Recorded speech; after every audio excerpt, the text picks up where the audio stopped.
大家好，我是咪咪，欢迎收看我的频道。今天我要来做无麸质、无淀粉版本的舒芙蕾。舒芙蕾是一道看起来很简单的甜点，但是它的失败率却蛮高的。今天我会分享3个可以避免失败的方法。今天我准备的是这种陶瓷的布丁杯。需要先在杯子里面刷上一层奶油，准备这种油刷，把它均匀的刷上去。刷奶油的时候，有第一个需要注意的细节，就是碗壁的侧边，刷子必须是垂直刷的，才可以帮助舒芙蕾顺利的往直的方向长高。那刷奶油的时候不要太小气，要涂得多一点，让碗壁都能均匀的沾上奶油，最好连它边缘也涂一点。今天的食谱是使用1个鸡蛋的分量，用这种小的布丁杯大约可以做3个。奶油刷匀之后，取一点砂糖放到杯子里面，那下面可以垫一个盘子，我们需要把砂糖均匀的拍到小碗的内壁里面。侧边的部分像这样子把碗倒过来，然后轻轻的拍，再转一圈就可以让砂糖附着到碗的侧边。那这个地方也是砂糖，不要给的太吝啬，要让碗壁都均匀的沾到砂糖，舒芙蕾它才可以顺利的攀在碗上，多余的糖就把它倒出来。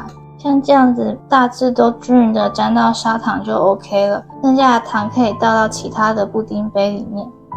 处理完模具之后还会剩下一点砂糖，这个砂糖记得不要把它加在等一下打发蛋白霜的砂糖，因为上面已经沾了奶油。处理好的模具我们放到冰箱冷藏，让奶油和砂糖固定在杯子上面。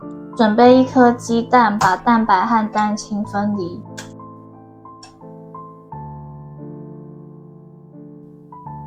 蛋白先放到冰箱冷藏。今天我准备的粉类有2种。这个是黄豆粉，需要10公克，另外还有准备杏仁粉，也是10公克。那我们先把黄豆粉和杏仁粉都过筛，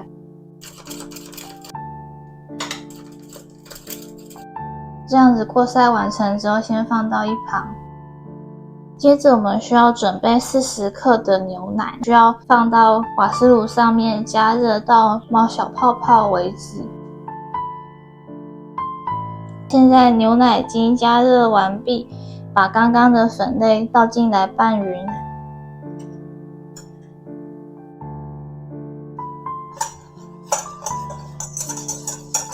因为黄豆粉比较容易吸水，所以在搅拌的时候你会发现它会比普通淀粉呈现更加浓稠的状态。拌匀之后把刚刚的蛋黄加入。那这边就是第2个需要注意的地方，牛奶必须是加热过的，因为我们要让牛奶的余温让蛋黄稍微的加热，让整个蛋黄面糊变得粘稠，可以有助于我们等一下蛋白霜混合的时候可以抓住蛋白霜里面的小气泡，让整个舒芙蕾的口感更加细致，也比较不会有变形。最后我们加一点香草籽酱当做提味，可以把黄豆比较重的那种豆子的味道给遮住。如果你本身就是喜欢黄豆的味道，这一步也可以省略，没有关系。拌匀之后我们放到冰箱冷藏。拿出刚刚准备好的蛋白，另外还需要细砂糖15公克，以及白醋大约半小匙，可以帮助蛋白霜更容易打发。加入白醋之后，先用低速把蛋白打到有大的鱼眼泡泡。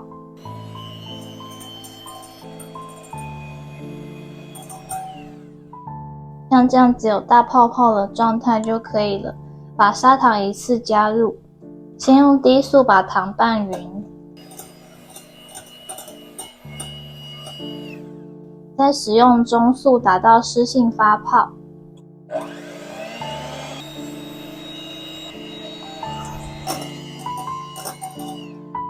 像这样子蛋白霜的表面充满光泽，提起来的时候呈现这种弯钩的状态，就是湿性发泡。取出刚刚冷藏的蛋黄面糊，再把它搅拌均匀一点，因为黄豆粉比较容易沉淀在底下。取大约1/3的蛋白霜和蛋黄丸混合。这边是第3个需要注意的地方，刚刚的蛋黄丸它的牛奶是加热的，需要搅好之后把它放到冰箱冷藏，让2个的温度尽量的接近，才可以避免消泡。拌匀之后再把它倒回蛋白碗里。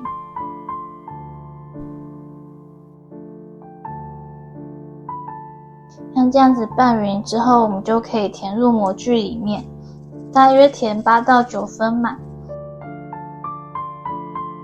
填好之后，把它抖一抖，让表面平整。我们今天需要用180度烤大约10到12分钟，舒芙蕾膨胀到你的理想高度就可以取出来。舒芙蕾烤好之后，大约5分钟内就会完全塌陷下去，是一道需要做好之后立马享用的点心。它的口感吃起来有点像是烤布丁，本质上来说它是属于一种半熟的蛋糕，所以吃起来是比较湿润的感觉。今天我分享了3个我之前在制作的时候容易踩到的地雷，希望大家看完今天的影片都可以顺利的制作出漂亮的舒芙蕾。这个无淀粉的舒芙蕾，我在它的面糊里面没有再像传统的配方添加奶油，而是用杏仁粉来做油脂的取代，吃起来是比较清爽一点的口感。如果你喜欢我今天分享的食谱，记得帮这支影片按个赞，下次你要制作的时候就可以快速的找到它了。如果你也喜欢制作无麸质的甜点，欢迎订阅我的频道并开启小铃铛，这样子 YouTube 就会主动把最新的影片推送给你。我们下期见，拜拜。